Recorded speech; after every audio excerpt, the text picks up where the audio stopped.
Well, Canadian wildfire smoke is filling the air and potentially reducing air quality for a large part of Minnesota. We've got some showers on the way Thursday, might help wash some of that away, and then a nice weekend still shaping up.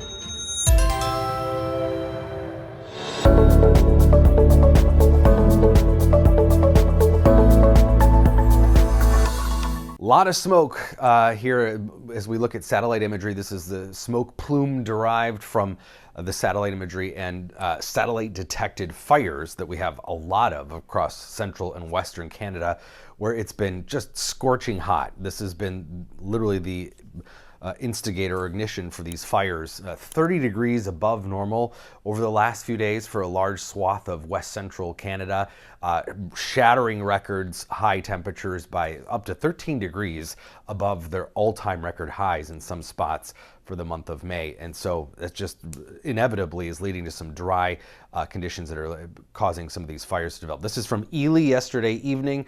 You can see some hazy sun there, and that plume of smoke that was in northern Minnesota yesterday now sinking south. So that's why we've got such a hazy sky out there, and you can kind of trace the difference.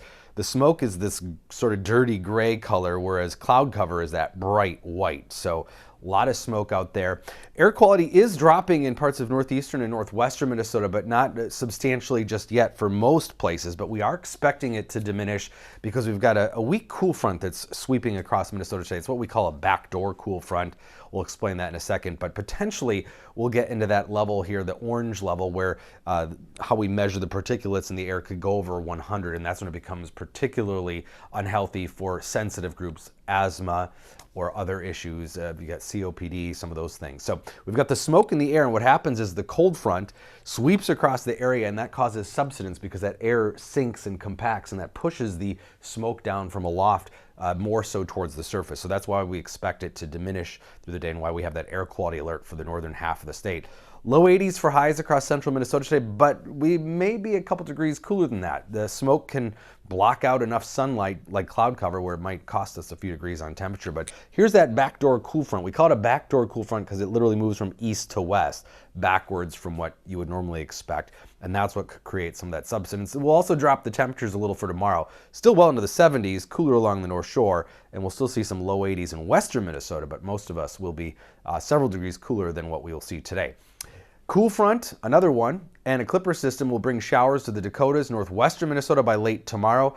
Not until Thursday for most of the Twin Cities and eastern Minnesota. Here's midday, might have some showers along that front, and then kind of some lingering showers scattered about here into Thursday night and Friday, especially for the northeastern part of the state. Not a ton of moisture, which is good. We don't need it in southern Minnesota. It looks like actually highest rainfall amounts could be in northern Minnesota, where they do need a little more moisture. Things are kind of dry out there with the warm up here over the last several days. But by Friday, it is going to be cooler behind that front. 60 statewide, but we should be back into mostly the 70s with sunshine. We're going to still time out a beautiful looking weekend. Saturday, Sunday, low, maybe mid 70s, sunny skies. Hopefully we can keep the smoke out, but as long as those fires are going in Canada, we're probably going to occasionally have some smoky skies, certainly the next couple of days, and we'll see what happens beyond that.